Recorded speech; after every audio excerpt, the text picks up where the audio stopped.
Hello and good evening. Happy Sunday.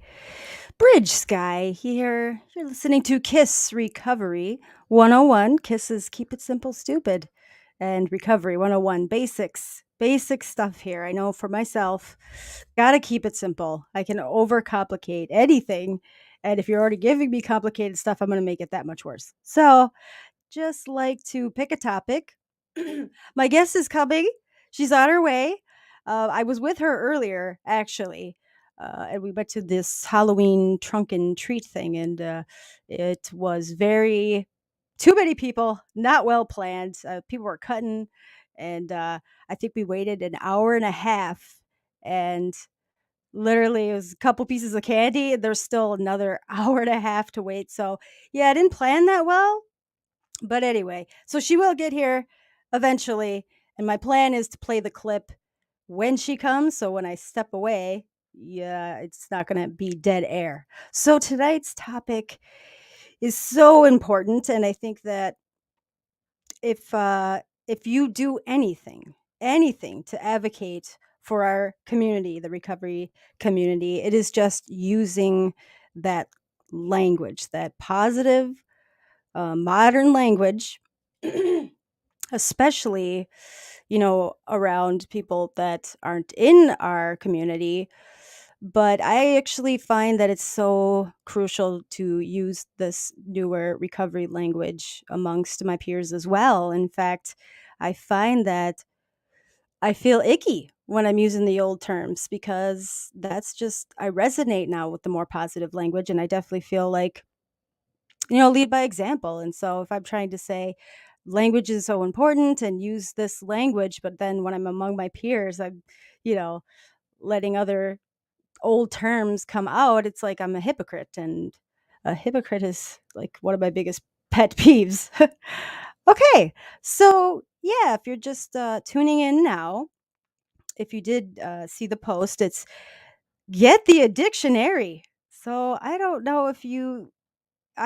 did not know a lot. I didn't know a lot when I first started training to become a certified peer recovery specialist. I did not know that there was even an Addictionary. I was like, they started talking about the Addictionary. I'm like, is this a joke or is they trying to be funny? And then I realized, no, you actually go on the website, recoveryanswers.org, and there's a very long Addictionary. So, and you know what's interesting? I find that when I look up Wikipedia or the Webster Dictionary, it's interesting if you look up words that are relevant in the recovery community, there's a lot of stigma in those terms. And so tonight, um, I'm definitely going to go through some. Actually, I'm going to start at A. And there's a lot of, if you look up this dictionary, they'll put a stigma alert by certain words that creates stigma. So let me just finish reading this. And my guest arrived. Woo, I thought it was going to be much later. And luckily, I think the pizza was a save all dinner treat for little humans. Okay, so get the dictionary. The words we use matter.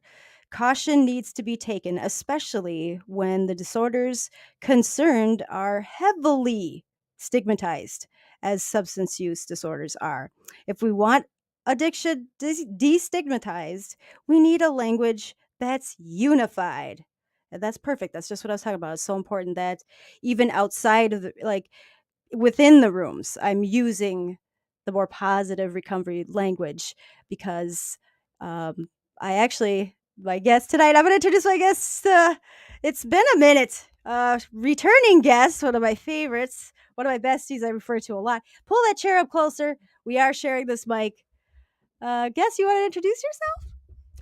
Hello, thanks for having me on here, Bridge. I'm Sarah, and yeah, it has been a probably good hot minute since I've been on here. Mm-hmm. Mm-hmm. Yes, and what's nice is we have a lot of these kind of conversations, and it's great to be able to, we have these great conversations. Not like I write them down, and then they'll pop up some of the things that we conclude together later, and then I'm like, why didn't I bring that up? And now I get to bring it up. Okay, let's see. Facebook user says hello and unified. Roger that.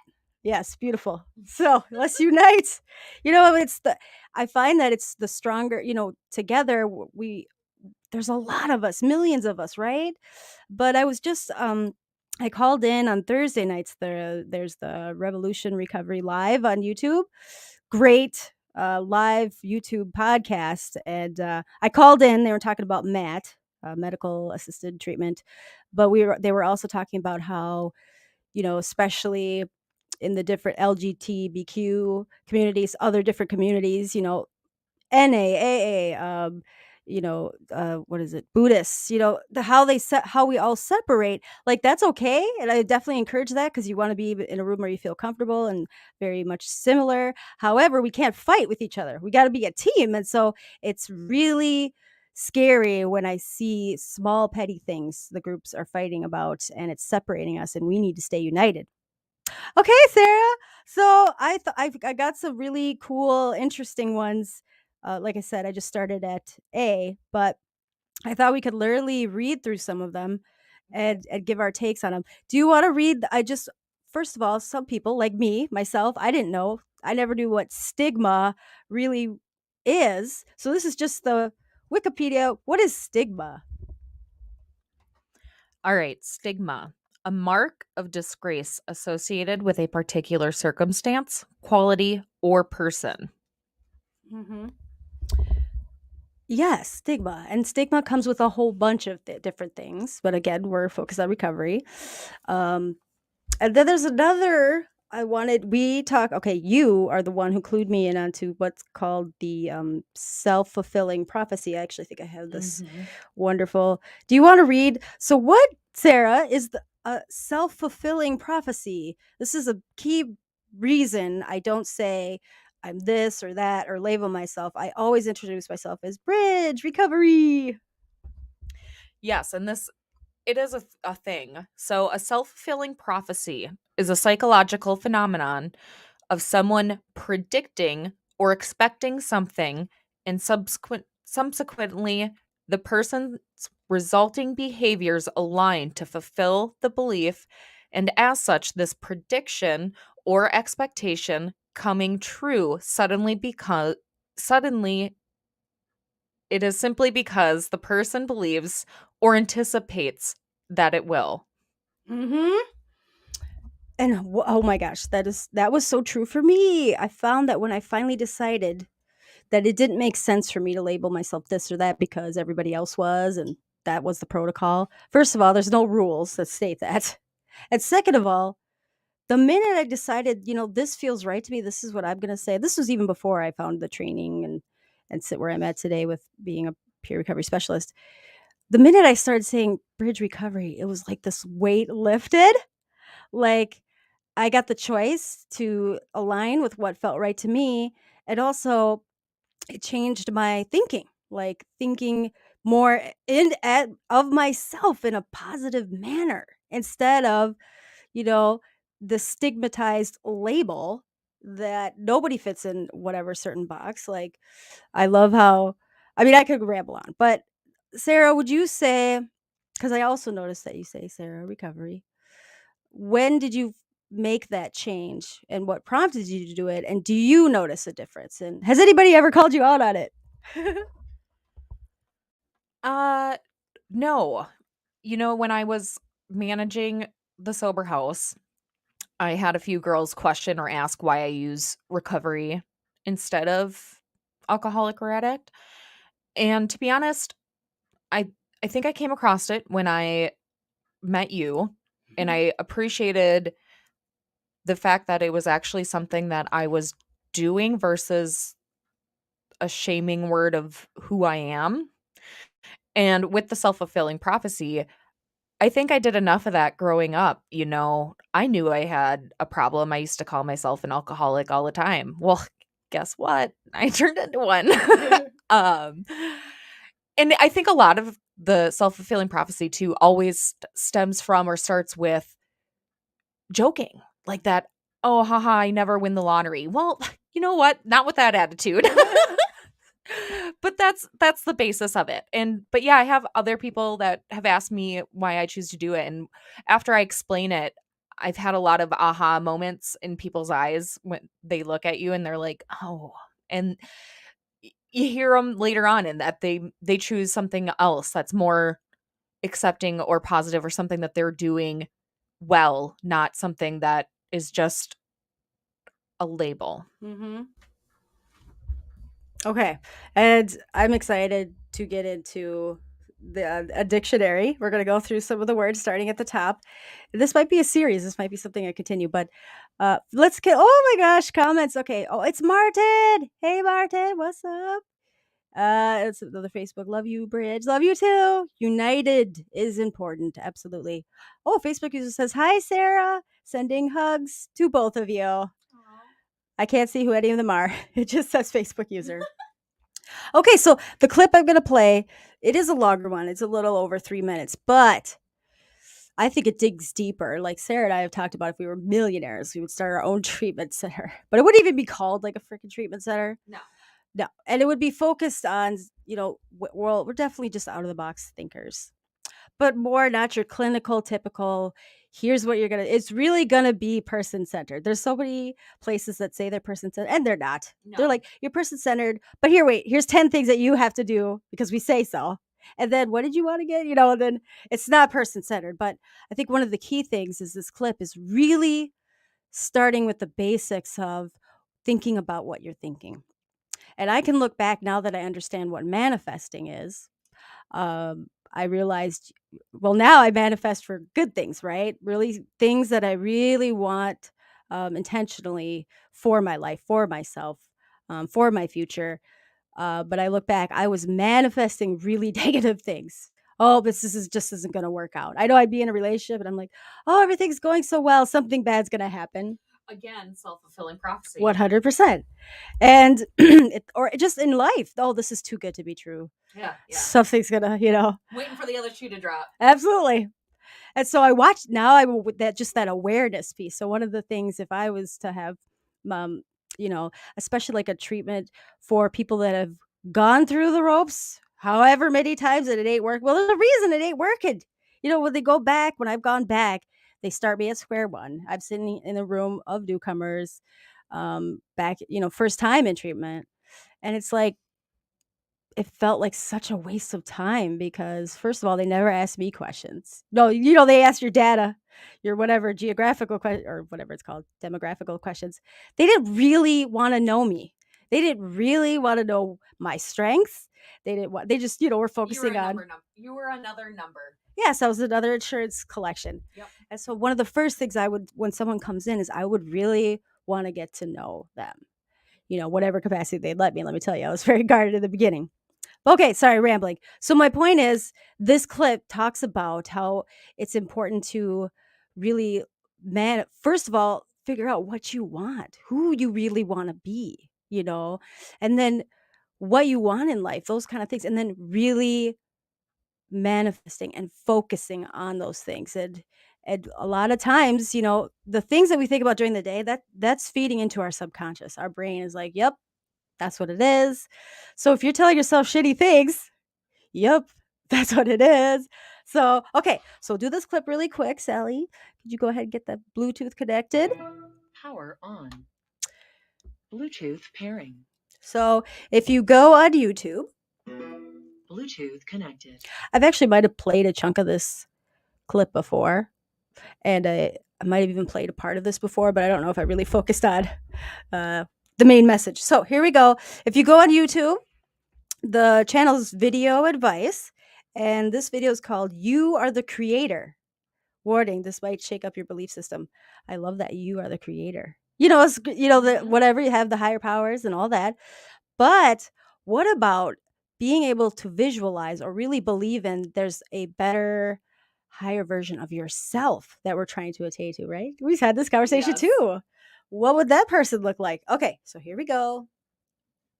If you want to have something show up in your life, the kind of person you would like to become, manifest something new into your life, something powerful, whatever it might be, you obviously must first be able to imagine it. Your imagination is able to do all that you ask in proportion to the degree of your attention. So, what kind of attention do you place on your desires?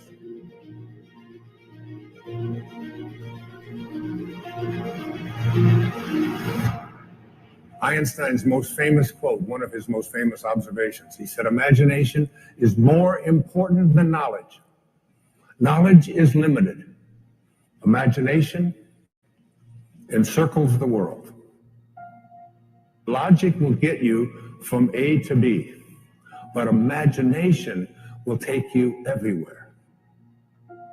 Make your future dream a present fact by assuming the feeling of the wish fulfilled. That which you feel yourself to be, you are. And you are given that which you are. So assume the feeling that would be yours were you already in possession of your wish. And your wish must be realized. So live in the feeling of being the one you want to be, and that you shall be. If this assumption about what you would like to become is persisted in until it becomes your dominant feeling, the attainment of your ideal is absolutely inevitable. You must first assume the feeling of a wish fulfilled in all aspects of your life. Don't allow anybody else's opinions. Don't allow what it says on the internet. Don't allow the research. Don't allow what anybody out there tells you is possible or not possible for you. If you advance confidently in the direction of your own dreams and endeavor to live the life which you have imagined, you will meet with a success unexpected in common hours.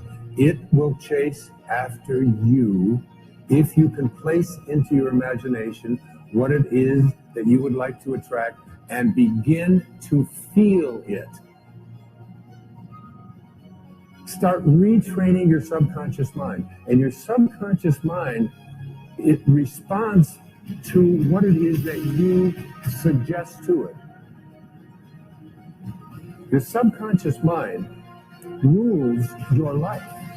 96 to 97% of everything that you do is done as a result of your subconscious mind.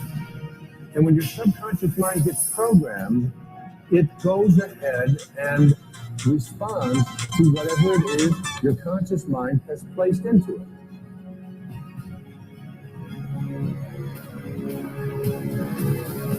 You are the creator. This is the mystery. This is the great secret known by the seers and prophets and mystics throughout the ages. This is the truth that you can never know intellectually. Ooh, powerful, right? Okay, what is first alarm went off, so yeah, we've been doing good. We're checking the comments. Again, listeners, it's a live show for a reason. So anything we're talking about, anything we're saying, any experience you've had, please comment, questions. I want to hear your viewpoints, your insights. We're not here to debate. We're here to have a dialogue. So, Sarah, anything from that clip stood out to you? Anything you agree with, disagree with? Yeah, actually, I found myself realizing that this has been a common theme that I keep reading or hearing or that just keeps popping up is this: I am the person who has the power to get what I want in life so long as my mindset is in that position. And one thing that I think he didn't mention in this, and I think is real key and important. I know there's people out there that are going to be like, "Oh yeah, I do that all the time. I imagine or think I'm going to get, you know, win the lottery and live my life all super happy." Okay, but then at the end of the day, they also go and say, "Well, I knew it wasn't going to happen." Yeah. I I they doubt themselves, and then so what do you think that's going to do to your subconscious? You're going to doubt. You're not believing it. You're not fully invested. Put all of it out there. What else do you have to lose? Nothing. Mm-hmm. At the end of the day, all you can do is provide solid, true belief. Well, I love that. We had a fire at our house last night, right? And we were talking about how failure, okay, the kids these days, it seems like, I don't know if I totally agreed with the conversation, but there's people are, or the parents or whatever are trying to keep their kids from failing, and so they don't learn. And it's true, you get a medal just for participation or whatever they're saying now, but the reality is, the point was that we all definitely agreed on was that you have to fail. You have to fail a million times, because no matter what, it's not a failure. You're learning something. As long as you're trying. As long as the failure is not to try. So even if, like, an example of a manifestation might be, I know that I'm going to be the boss here one day, or I'm going to get that pay raise or whatever, but then somebody else gets it and immediately just give up or stop. Well, then, yeah, it's not going to work. And a lot of these motivational videos talk about, like, it's 90% of people are those people in that category. Oh, it didn't work out for you the way you wanted, and give up so quickly. It's not common that people just keep pushing and keep trying, or they're quick to give up. Persistence. And so what I love about this clip, and I even went back, so, like, today where it sits, I 100%, I'm weird, but I look at every failure as, like, cool, challenge accepted, nice, I gotta step it up, here we go, that's a positive thing. But last night I really, like, laid in my bed and thought about my darker days, because I am such a completely different person, like, my mindset's so different, so I really had to dig deep into where was my mind at, because I remember being so severely depressed, and it's such a, like, I was suicidal, like, it was really bad state of mind. Nobody could, like, that's, I think about it, because when I'm saying things to people that I'm working with, I have to remember where I was at. I had no hope. I had no faith. I had no reason to keep pushing. And I remember, especially when my kids were gone, like, they were my every reason for living. And so when they were taken away, it was really hard. I remember I got to that point at night when since I was a child, I'd check in with my higher power. I always knew there was somebody guiding me or watching over me. And I got so buried in my shame that I didn't even feel worthy to check in with my higher power. I was to even ask for forgiveness. I thought I was so low, as such a terrible person, that I didn't deserve forgiveness. I stopped liking music. Like, nothing in my life brought me joy. And it was really dark. It was really dark. And I remember there was this moment, this experience at a meeting where these people, for no reason, loved me, just showed me love. They just met me, and it blew my mind, and it gave me just this little light to believe it's something that people can be good people. And from that, I started to manifest, I'm getting my kids back. And I realized, but the way I feel now, the way I am now, first of all, I don't feel like I deserve them. I don't feel like I want to become the person that they deserve to have, you know? And so I manifested that angrily in the beginning. Let me tell you, there was no positivity, but it worked, because nothing anybody said to me, judgments, opinions, you should do it this way, you should do it that way. No, I aligned with my fucking self, and I didn't listen to anybody's opinions or judgments or whatever negative talk. Like, I definitely just avoided those people. Yep. I love this clip. Would you feel like you're gonna you want to be something, or you really have to visualize, see yourself as that person. You really have to just live your life right now, predicting that you are going to be that thing, or you're going to get that thing. Right. So nothing got in my way, So I remember so many times I would be told, you're not doing this right, or you need to do it this way. Nope. I could see myself being that person, and without even realizing it, I became that person, and in a positive way, you know, like, I don't give a fucks, but in a positive way now, like, that's your opinion and you're welcome to have it. But like coffee, I asked for the coffee, I asked for your opinion. There's a great meme on that. But it's really about manifesting. Just recently, so more on a positive note, um, I really felt frustrated because I worked my ass off to get where I'm at in recovery, right? And I feel like I'm doing all the right things, I'm making all the right decisions, and things out of my control, like maybe losing my house. My lease was up, I was behind on the rent, all that. So, without necessarily truly believing it initially, every single day I woke up manifest. I even had a mantra because that's the things, just a mantra of I want financial stability. Not like I want to be rich, not like I want to buy a house. I just want to be able to live day to day and not live in that fear of I could lose this place, my home for my children at any moment. So it was amazing because it was literally 2 or 3 weeks, but just this miraculous thing happened and they paid off all my previous rent, like this assistance program out of nowhere that I never even heard of, helped me out. And then I got in contact with another person. And so that all came to me. But I believe it was because I just lived each day assuming it was going to work itself out, Yeah. you know?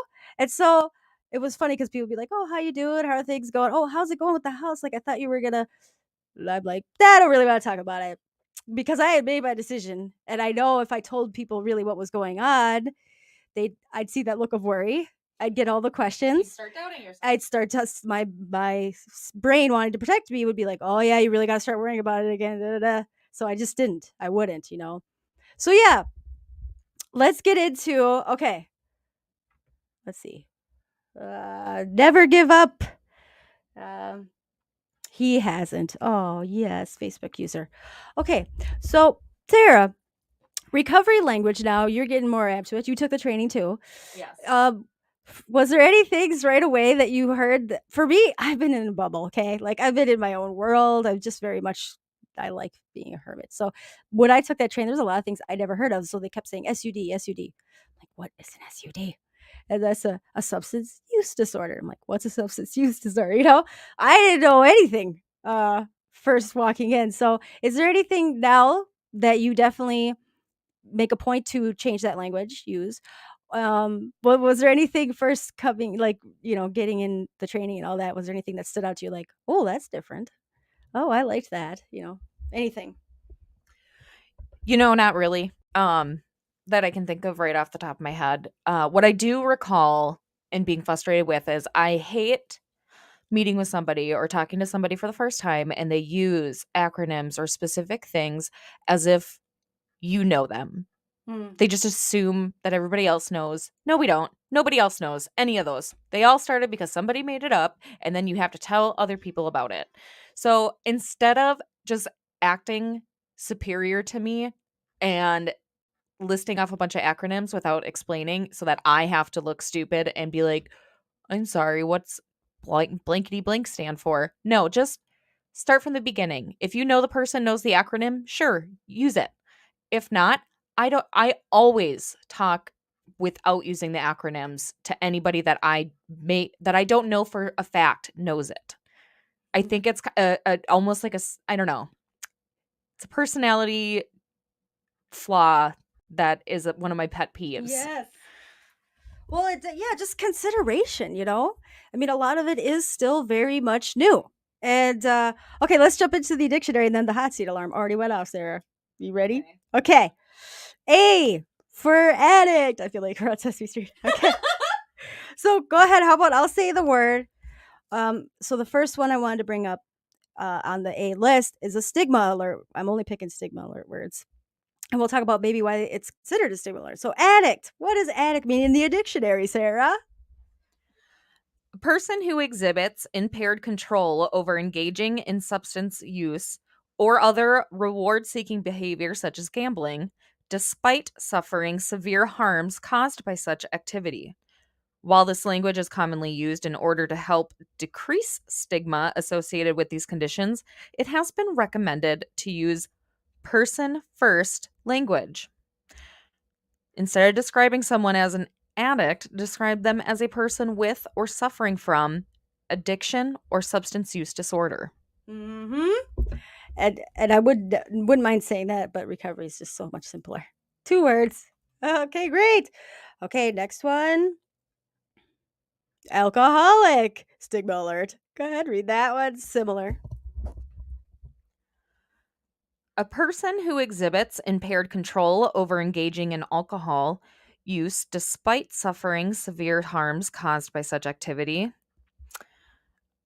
Again, goes into using that first person language. And I think, again, just that we were just talking about the self fulfilling prophecy, the manifestation. Choose how you, book drop, the 4 agreements. Oh, yes. Using being I can't even remember what the first agreement is, but being very articulate or whatever with your words. Mm-hmm. So I think that's very important. Yes, the 4 agreements. I gotta just do a show on that. Because Yes. that book should be at the number. Be That would be at our impeccable with your words. Impeccable with your words. Yes. That's the first agreement. Yes. And if we had our own treatment center, guess what would be our That would- first book? Yeah. Yes. Yes, again. And here's what's funny. So there's big book folks, 12 steppers, that first of all, if at any time I get any kind of questions, it's like, well, but out of respect, you should label, say yourself as what the group or meeting it is in that you're in. Okay, first of all, I go to a lot of different meetings randomly with people spontaneously, but especially in the beginning as a newcomer. Oh my gosh, my anxiety was through the roof, right? So if I had to sit there and worry about other people's fucking feelings or they felt respect or not, I mean, that's the hypocrite right there. That's the hypocrite and the opposite of what the 12-step program is about. The 12-step program is about carrying the message. Love is our code. Yes, and that newcomer is the most important person in the room. So if you're calling them out because they're not labeling themselves the way you think they should, okay, sorry, let's go on a tangent. But I just still, it bothers me when people are like, no, you need to say this and that. I still haven't been kicked out, but it bothers me. Okay, we'll do one more. I'm going to skip ahead. This one I found interesting. C for codependency. Whoa, that's a word. All right. And of course, with another stigma alert, immoderate emotional or psychological reliance on a partner, often used with regard to a partner requiring support due to an illness or disease, for example, a substance use disorder. The term has been viewed as stigmatizing as it tends to I'm not even going to pretend I can pronounce that word. Pathologize. Yeah, like Sure. that word's not made up. Family members' concern and care for their loved one and may increase their shame. They should just get rid of the word may increase. Yes. Because let's get real, it's just gonna, there is no may. It will. Mm-hmm. That's Yes. exactly what it does. Yes. Would you ever label yourself as a codependent?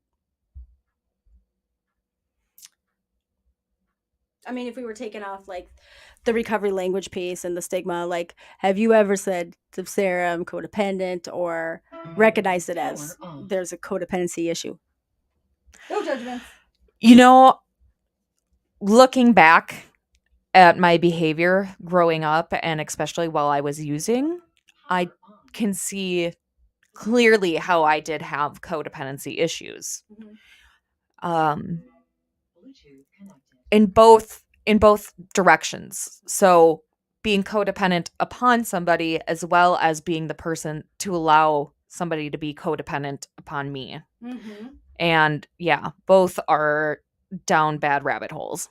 100%. I remember walking into an Al-Anon meeting, right? And I had to say that I was codependent. Well, that was bullshit right away out the door. I'm like, I'm not fucking codependent on this person. And in fact, it's the opposite. And in fact, he will come in here right now and tell you it's the opposite. But what I realized, because I've always just been independent, okay, I've never really aligned with that word. However, when I looked at, and this is the Addictionary, but if you look up what just codependency means in general, it just means that that need, that like dependency on somebody else or others for a fulfillment within yourself, right? So I didn't realize that I'm a full-blown codependent mom on my kids, right? So when they're gone, I'm way better now.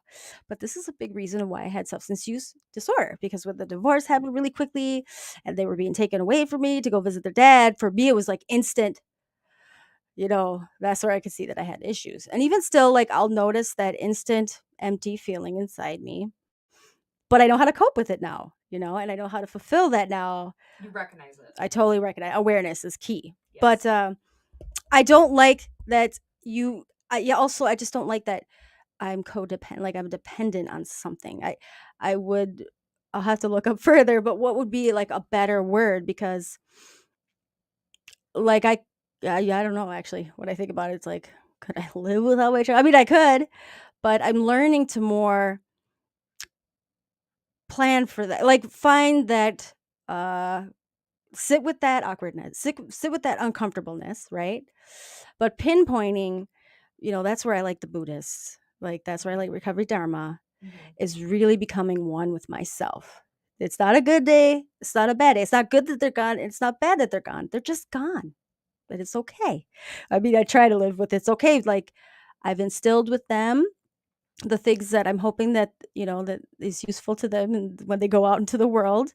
I also have to believe that they are responsible, smart, good human beings. And it's out of my control anyway, right? So just accepting it.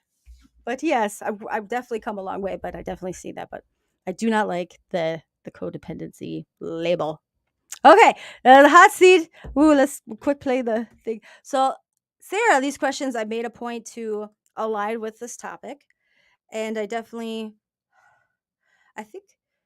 I just wrote them literally 15 minutes ago. So no judgments. Thank you. No judgments, and not too much thought in them. Okay, the hot seat. If it's the first time listening, I'm going to ask my guest 3 hot questions that might make her hot under the collar, but they're just meant to be deeper, heavier, not over coffee kind of questions. Like last night at the fire, we do the bird after reading book. That's fun. And ask those questions. Plus, the recovery community, we're just deeper people. Like, we don't like chitty chat. How's the weather? We will start with how's the weather, but then we go right into belief systems and inner thoughts. Okay, Sarah, I'm going to give you the mic. Question number 1. See, I literally wrote it. I didn't even bring paper with me, Sarah. I had to use a pamphlet here. What words have you been called that has bothered you the most? Whatever comes to mind. A piece of shit. Mm. That's probably the hardest one to get over. I'm proud to be a bitch. Call me that anytime. But when you go after somebody's self-worth, I think that's where it hits the hardest. Mm-hmm. And of course, you're good at putting up a front or a face, especially as an addict or alcoholic. But yeah, that's the one that cuts the deepest, especially with as a person that suffers from severe depression and having zero self-worth. To hear somebody call it out or say it directly to me, it definitely is the hardest to hear. Okay, we have to elaborate on that. Specifically, I guess for me, anybody could call me a POS because guess what? I don't believe it. However, I might, take that more personally if it's someone who's known me, like especially recently. Actually, recently, anybody in my circle, if they said that to me, I would definitely question it, question my actions. That's just an immediate go-to. But really, I would question them. But yeah, it depends on who says it, how long they've really known you. But we all know, I think we all know, and I know that that's in the 4 agreements. Don't take what people say personally, right? Because no matter whatever someone says to you, good or bad, if they're giving you a compliment, it's because they're complimenting themselves. It's because they feel good. So if they tell you something bad about you, like, it's because within them something is not right too. So would you say when somebody said that or has called you that it was someone, for whatever reason, doesn't mean you like them necessarily, but for whatever reason you did take that they were someone you knew?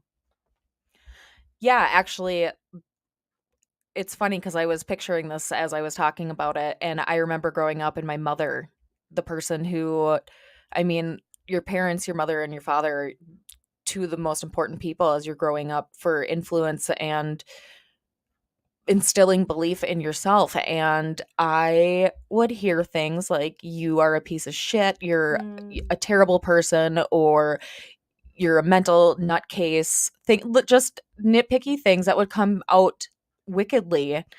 And I didn't understand how it affected me until I got older. But that is definitely it's from a certain person for sure that causes it to be a much more personal feeling. Yes. So I'm sorry. I think I just lost track. What else did you ask me? Okay. Well, let's just move on to question number 2. I think they kind of coexist. Question number 2. What's the hardest part? Oh, it doesn't align. Okay. But a side note on what you were saying too is I found that I've been doing a lot of psychology research, especially with someone who has PTSD or CPTSD. I think it aligns with people in recovery that had shitty parents that said these things to us when we were children. It completely messed up our brains into really thinking that that's our value. Oh, yeah. And I do now recall where you were going with this is where it's coming from. My mother was an alcoholic, and she definitely, I can see it now as an outside perspective, if I step back, that she struggles within herself, and that's where it's lashing out because she doesn't want me to become like her. I see where it's coming from, like a place of good, but at the time I can't understand that, and I'm just taking it for face value. Yes, and again, you believe it. Why? Because these are people that are supposed to be guiding and leading you and loving you. Okay, question number 2. Sarah, what's the hardest part of recovery for you? What's the hardest part? And you get all kinds of aspects of being in recovery. What's the hardest part for you? Ooh, I think the hardest part is the level of effort. Again, as a person who suffers from major depressive disorder, the concept or idea of even having to have effort for anything is mentally exhausting. So when I start to think about it, like, oh, I got to do this every day, or it goes blah, blah, blah, that's the one thing that I'm grateful. It's a blessing and a curse. It's a one day at a time, because if I could just take it as the one day for the just 24 hours that I am in, I know I can get through it. But yes, if I start to future trip, I get overwhelmed and mentally exhausted, and it burns me out right then and there. Ooh, there's a Viva alarm. 100%. And I very much like that. And I can very much now pinpoint when my head is going in the downward spiral, And it's usually uh, an abundance of overwhelming stressors. And so when I wake up and I feel like a piece of shit, like I feel like, why can't I be living my best day every day? Like, why am I still having so many struggles? But then I realize, yes, it's just today and life is going to happen. But I'm thankful to have my house. I'm thankful to have my children. And I'm thankful to have my peoples in recovery who's paddling the battle with me, the good fight with me. Okay. Question number 3, last final question, Sarah. Who does not see your growth or change today? And why do you think that is? Because I could name like 10 people that definitely just refuse to see that I am a different person. Again, another good question. I don't even know if I can answer this. I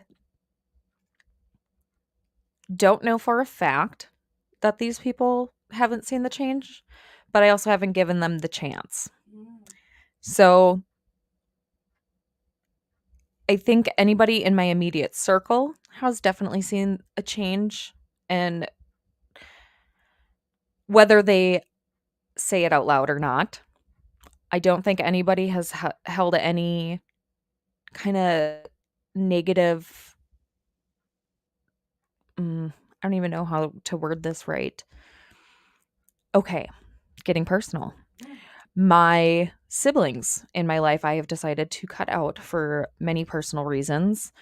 And I still hear from other people stories or tales of gossiping and things that are said, and they are not of because they believe that I am doing better and I have grown. They still think I am the person who I was 2 years ago. And or it's a reflection on them and where they're at and how they don't want to see me grow and become somebody else. But again, I have made that choice to not let them either. And I think I'm okay with that. So, Okay. A, yes, they don't deserve it.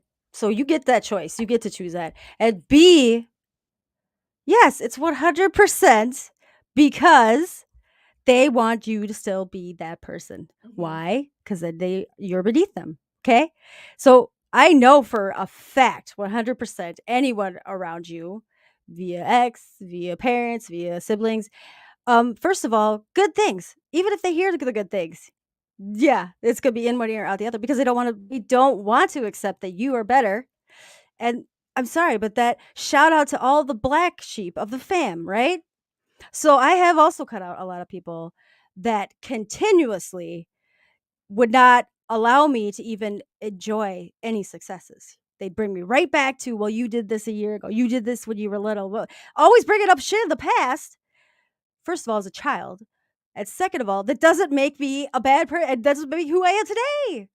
And why don't you want to get to know me? Like, it was too draining of energy to I realized, why am I wasting my time on these people that just want to see me in the old light, you know? And even in that light, I'll tell you, it wasn't even authentic. It was all of them, again, bring me down to their fucking level. Why? Because they hated themselves. But if they point at this one person who's out and loud and not ashamed, like, so it's weird because I lived in the shame of, my addictions or whatever. But I also, especially from early on, was never like that. I was always that person that was able to, whatever, high achiever, overachiever. Again, that aligns with females who have ADHD. Shout out. But they hated the fact that I could be 0 to 10 steps ahead of them in every fucking moment.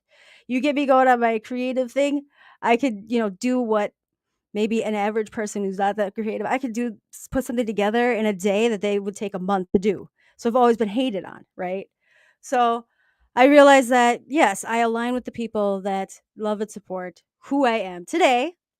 And even if I falter, even if I have bad days or stressed out days, we're human. But yeah, if anybody's gossiping, that's a big red flag. Okay. well, yeah. And just to touch on that a little bit more, too, I think it's a real big red flag when somebody continuously brings up things from the past.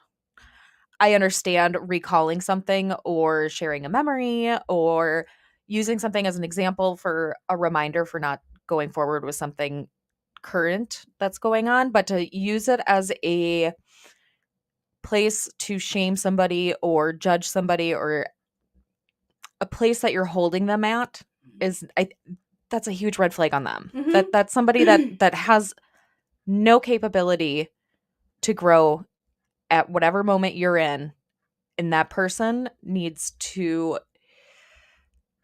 they need to have their own calling or awakening moment, and they have a lot of growth themselves to do, and you know it's on them.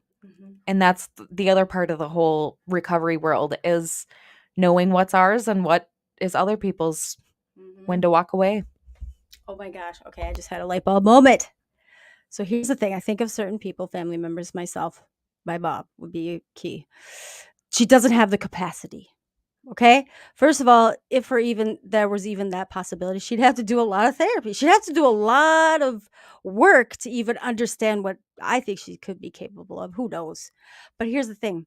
My aha moment was thinking, I think a lot of the reason people, um, I think of my mom, okay? So she would constantly go back to like really irrelevant memories, that from my childhood, like first of all, I knew that were made up. Like she would play this like card that we're bad kids because we're adopted kids. But here's the funny part: nobody who knew us thought we were bad kids. They're like, "Your kids were angels." I always got good grades. Like, but for them, for my parents, it was like this victim role. Like, my life is so hard. These kids are so hard. I'm such a good person. So I think when you stare at someone and you're standing in front of them, growing, glowing, Sarah, you glow, and you really are becoming this great person beyond what you already were, by the way, which is why they were insecure in the first place. Um, but I think when we glow like this, when our spirit is just, we're on fire, right? And those people that have so much darkness within themselves that are not, first of all, even going to accept, um, but we glaringly show them what awful people they are, okay? Okay, and I'm going to the extreme, but there's a lot of shitty people that if you're a positive, you're a whatever maker, you're a person that gets things done, you're healing, you're growing, you're like a really good person, and you could just do those things, that within them taps into their, that's what they wanted. That's what they want. And so they can't even like see that. So they go back into, but this is why you're not that person. But really, it's because they know they're not that person. And I guarantee they could become something, like that if they got over their evilness, ego, their ego. But I think they, look at like you said, they got their own stuff. And I guess the acceptance is key and awareness. So unless you're going to really do that, and again, it just proves my point that I wasn't of value in her eyes enough, right? That's how I see it. Because I feel like, especially in our recovery community, if there's some disagreement or something that happened that was hurtful, because we love and care about each other, those people that do, not everybody does, we'll have a conversation about it, right? We might take our time, we might take our pause, but like a family, a healthy, good family, we'll want to talk to each other about it. We'll want to okay, let's just say I will want to continue that relationship Power off. at whatever capacity that is. But I won't give up without you, unless you say for the second time, no, I'm pause, like let me come to you, or I need a break, or what you did. But if it's something that hurts, or for whatever reason, I believe it most of the time, for me, I just take it as, okay, if there's a misunderstanding here, and mostly I go right to blaming myself. I need to know what I did. Let's talk about this. I love you. Like, let's figure this out, because I do love and care and want that relationship to continue. Well, I also think that's also a key piece that when you, for me specifically, walking away from family members, I was raised traditionally with the concept that blood is thicker than water. You're always there for your family. And I had to learn that's not true. And I don't hate my family members, but I definitely understand that family is not meant to be there forever for you. That is how you are, that you're born into this thing and you are raised to learn some kind of lesson or value, and you move on and you choose your family. Mm-hmm. Oh, I love that. Yes. Oh, I believe that we are living on Earth School, right? That's what this life is for me, is Earth School. So now that I've come to that realization, and yes, for me, the idea of my children is I'm trying to raise them as human beings, right? I'm trying to be on their level and guide them and mentor them, but I'm not trying to tell this is what you need to do and this is how it's blah blah blah, because I want them to be able to stand on their own 2 feet and um, know who they are, and I feel grateful to feel like I know how each individually they are. And I'll tell you, my parents did not fucking know me. They didn't know what music I liked. They didn't know my favorite color. They didn't know my favorite foods. They didn't fucking take a minute to get to even know me. So I think that's why I'm the opposite. So anyway, okay, last segment. Ooh, my favorite. And I picked some fun memes for you, Sarah. These are what actually I've been saving a couple of these, so they are not current to this week necessarily. A couple of them, just because I wanted to make a point. Oh wait, Facebook user, sorry. Martin. Martin changed my life when I started using recovery language. But we always have to remember our audience. Ooh, that's a good. Hence, person first. Yes, that's beautiful. That is such a good point. Yes. Definitely for me, when I think about it, I definitely gauge who I'm talking to, whether someone completely new into recovery, the program, or somebody who's been through it a while, right? Or somebody like you, I would say, who's definitely we're on that same level right now, right? So I don't have to like think about it as much. In fact, I feel way more like my guard's down, and that's why I always check in with you sometimes. Like, sorry if it's too much. Sorry if it's once in a while, because I do feel that openness. But yes, it's very important because, especially looking back on who I was such a broken person that you could. I actually just did this training with this Alexandra House, right? So domestic violence, sexual abuse. I'm actually trained now to if there's a call, I go to the hospital if somebody's been a victim. Well, we don't say victim, survivor. Anyway, the first thing that they want to say, none of these people in this training was like in recovery, but the first thing they want to say is, "I'm sorry this happened to you," and immediately that's a red flag for me. And actually, it finally came out like I think the last week. Someone said, "Yeah, well, I came in and all I said was blah blah blah. I'm sorry this happened to you." And this person kicked her out. Like, bitch, you don't even know where to get out. She was like, "I don't even understand why." And I'm like, "Well, I understand exactly why. Don't tell me you're sorry for me. First of all, that for me is demeaning because for me it's like pity. And why are you apologizing for something you have nothing to do with, right? So for me anyway, I didn't get a chance to really express it because I didn't want to scare them that I'm this angry. Don't say I'm fucking sorry shit. But I would not say it's like Brene Brown's thing, shame, empathy versus sympathy. So to wipe out that sympathy for me, there's no need to say I'm sorry. There's no need to say anything like that. um, the first thing I would say is this shouldn't have happened. And you don't, I believe you. And um, yeah, I wouldn't just give out that bullshit of I'm sorry. Why would I say I'm sorry? But I would definitely say, you know, I'm just, I want to be here for you. And whatever that looks like for you. Like, oh, see, I get into it. I'm 100% here for you. So, but I'm sorry. That would have been me. Like, what'd you just say? Okay, sorry. Me time. Here we go. Wait. One more thing. You don't have to sacrifice your future on the altar of your past. Keep working on your future and don't let the family do that. Yes. Right? Yes. I was thinking cross. Like, don't let the baby make you on the cross, right? But that's just to like, you know, keep themselves distracted from their own freaking sins. Okay. Me time. Let me go to the correct thing. All right, here we go. Beam number one. I know you know why I chose this one. Go ahead and describe the picture. Or no, say the words and then describe the picture, however you want to do it. All right. So this meme is a picture of a voodoo goddess with a skull, cane, and just very wicked looking. And of course it says how religious people see you when you tell them you are spiritual but not religious. And I think this is so accurate. I actually posted this on my Facebook just a couple weeks ago. I do think I get this a lot when people who have a specific religion or a way of life, if you say, yeah, that's great, I'm spiritual, I'm just not religious, you get these weird, like, sideways glance looks of, ooh, you like, you're a Satan follower. No. Yeah.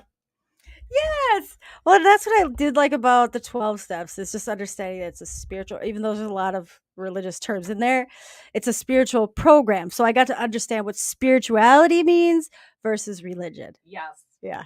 And I remember the first time I was on Bahada's show, he was like, and this is Bridge, she's a very spiritual person. I'm like, I am? That's the first time I had everybody call me that, say that. But he's right. Because Yes. spirituality is totally different. Very different. Oh, just words. Here we go. Let people go if they don't want to ride the sexy, strange, magical, once in a lifetime, radical, mystical, and ever evolving human fun train that is your frequency. That's their loss. Moving along. Woo woo. I like this. Right? That's exactly kind of what I was just talking about. Yeah. I think that's perfect. And I say it's okay to be quote unquote weird. It's okay to be out there. It's okay to not fit in the box. And that's why I'm magical. That's why, I'm living my life uh, as I go here, and you're welcome to join. But if you just want to be a, what is it called when you're just watching people, spectator? It's okay, I'm gonna be moving along. You just keep watching from behind. Okay. Next one, just words. We need to stop just pulling people out of the river. We need to go upstream and find out why they're falling in. Desmond Tutu. Mm-hmm. You know, I feel like I tend to be the person who gets frustrated with the people who keep pulling them out of the river, and I will be the person who says something like, well, why don't we go upstream and find out why? And I'm learning now to just be the person that goes up versus even saying anything. Mm.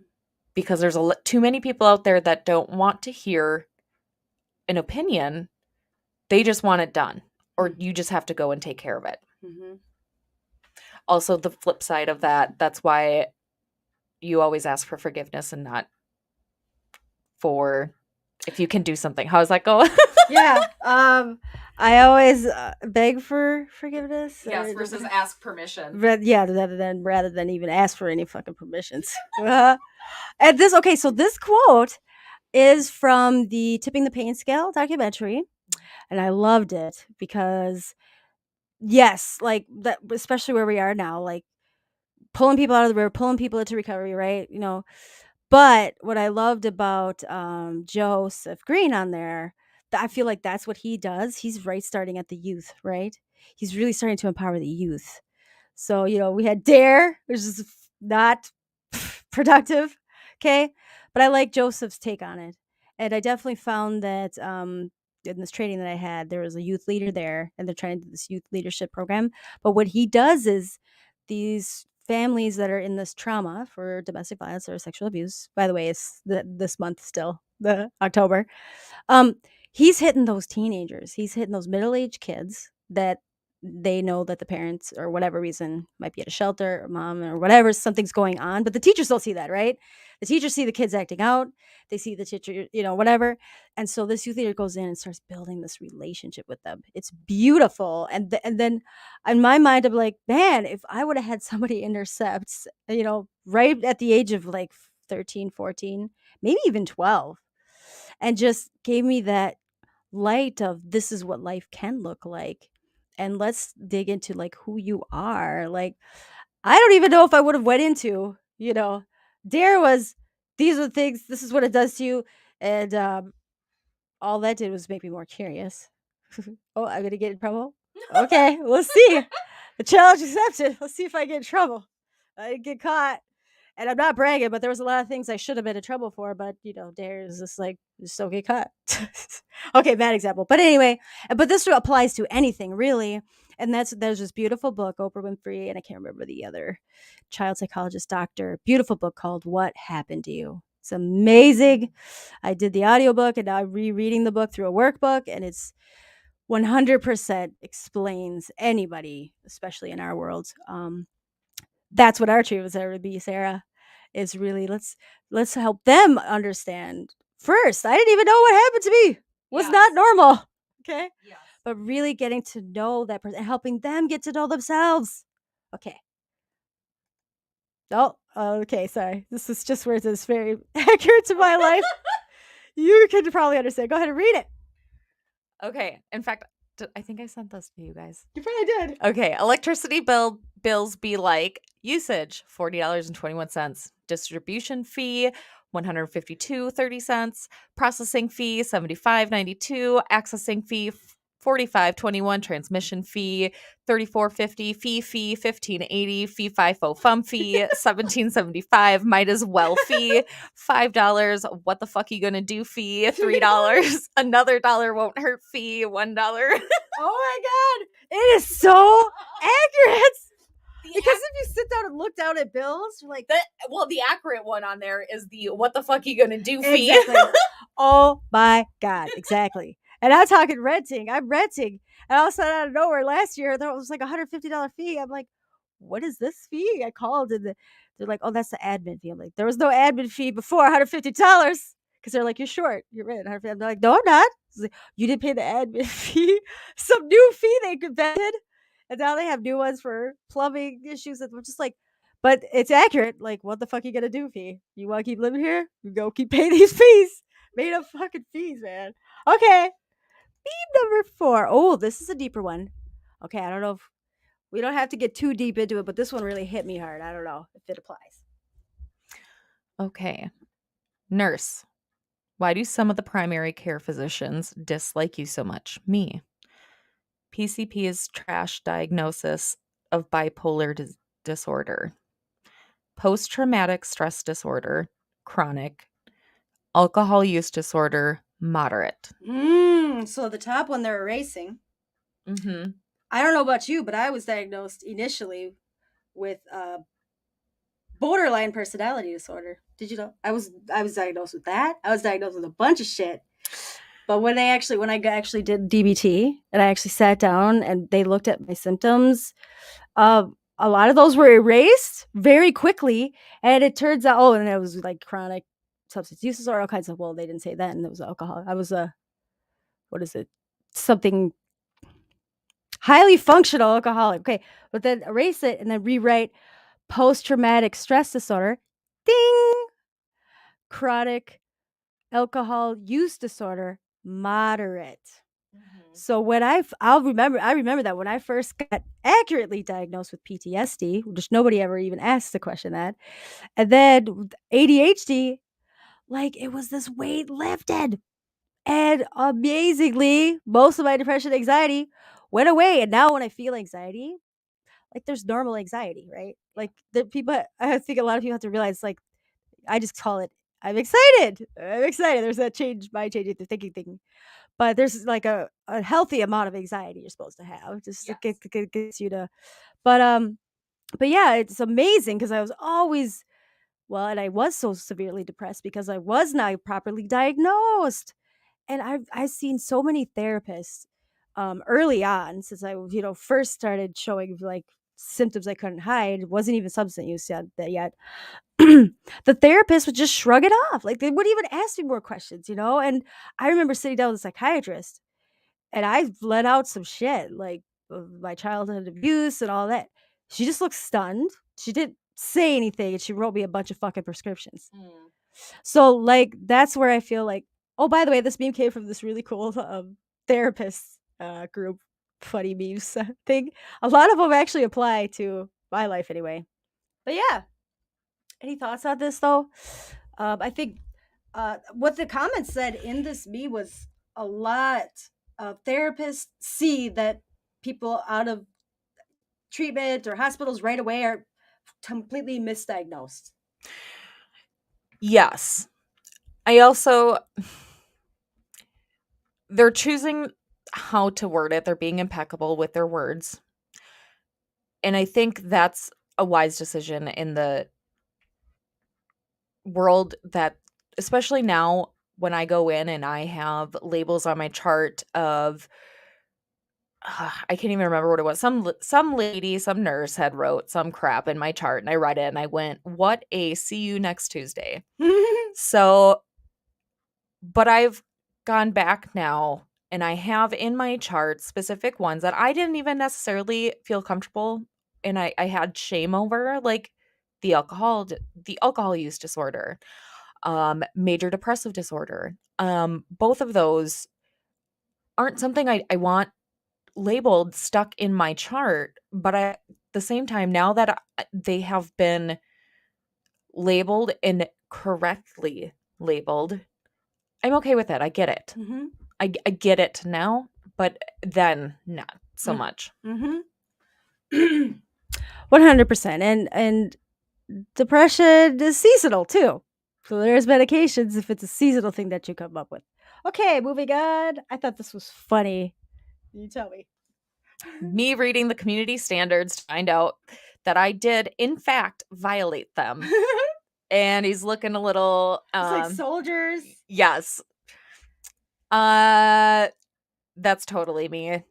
I will, again, what the thing I said earlier about I tend to just run with it and beg for forgiveness versus ask for permission. That's definitely this meme. Oh yes. And who wants to read the fine print? Everybody checks the box to get into whatever app they want or get on a lease or accept any job. But are you really reading the fine print? No. You know that fine print's there so that if you do something right, they might get rid of you for whatever reason. They're going to do it anyway. Yeah. So, okay. Beep number 6 might be a little nerdy. This is a Star Trek show. Captain Miles is in sick bay due to a peekaboo accident. A peekaboo accident? How bad is it, doctor? I had to put him in the ICU. I see you. You get it? Yikes. This is a bit It's a dad joke. It's a very bad dad joke. Yes. And I didn't get it at first. I'm like, the ICU, intensive care. I don't get it. I don't get it. It's stupid. And then I said it out loud. I'm like, oh my God. Who else would fall for it? Okay, second to last. It's just funny. Who is that?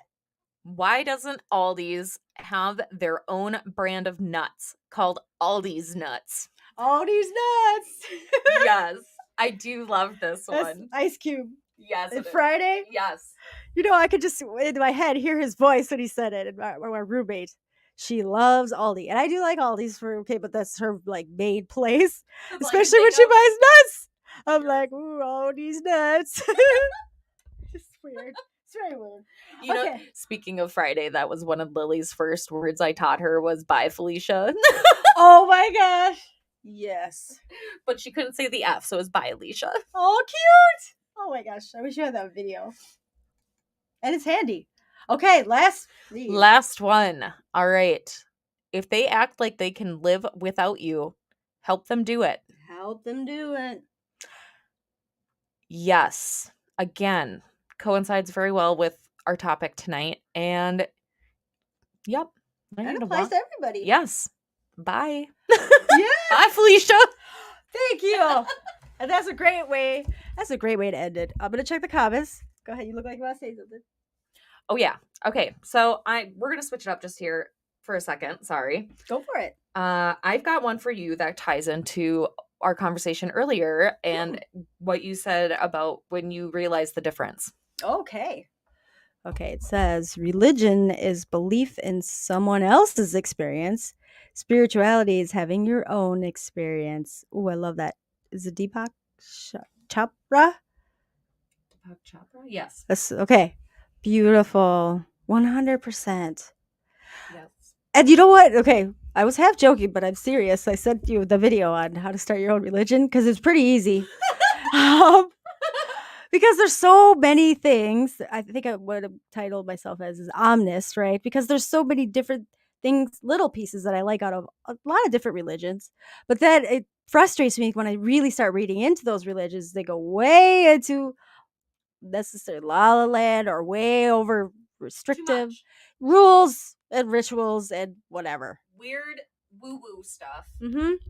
Oh yeah, I mean when you use words like obey, you go into hell. Or love everyone except if they live their life this way, you know? But I'm not just talking about one religion. I mean every religion. I mean even there's some stuff that I'm questioning like with the Buddhist religion, okay? Because there's certain things and I'm still learning and I'm still like I'm not like saying, "Oh, I'm against that." But there's certain things in there that I'm like I don't have the capacity to understand what they maybe mean, but my take on it right now is conflicting. Yes. So in frustration, I'm like, Sarah, let's just go ahead and start our own religion. You know, and we wouldn't even call it a religion. We would call it this spiritual path, whatever title it is. You're welcome to come join us and journey with us. Yes. Okay. So any final thoughts? Otherwise, that's a wrap. No, I think that sounds good. Thanks for having me on. I always appreciate it. Yes, thank you. And I got a couple people for sure lined up for the next couple weeks, and I might have a monthly person coming on just to talk about boundaries because there's still so much, but I barely even scratched the surface on. And B, I keep talking about with other people. I'm like, oh, this is new shit to me that I need to like bring up. And the last thing, okay, wait, I wanted to point out on this last meme. If they act like they can live without you, help them do. I like that part that says help them do it because here's the thing a person who says, you know, they're done with you or whatever, um, maybe they're not like communicating directly with you, but then their actions show that they're still trying to be involved in your fucking life. Okay. I'm thinking of a particular female friend, you know, and she's like, yes, I accept. We're going to just pause. But then she keeps like popping up in my life. And she knows those are places I go to. Or even like another person, the male that I was, why does he keep being friends with me, my friends that he was never friends with before? Why is he making a point to do that? So, but again, I think I know why. It's because they want that word to come around that they're involved with those people, or just to talk about me, either to talk about me or so that I hear that they're talking. They don't even realize. Poor people, they don't even realize some of these people are not people I want in my life. There was a party recently. Like, do you realize 4 of those people invited to this party hate me? I'm not coming to your party. But anyway, so I just continue to help them do that. I do not even reference. I remember somebody invited me to my ex's like gathering. I'm like, oh yeah, no, I'm not gonna do that. They're like, oh why? I'm like, oh, just not feeling it. I didn't want to say that person. I'm not having a good. Yeah, I'm helping them move on. Well, and you know this is my favorite topic. You get to be the bigger person and Oh, help yes. them. Yes.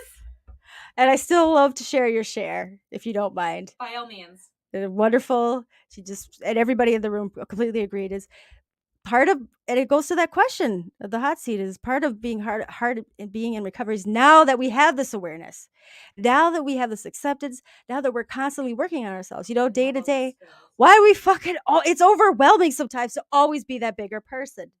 Because the reality is there's a lot of dummies walking on this earth. And we got to still associate with a lot of dummies peoples.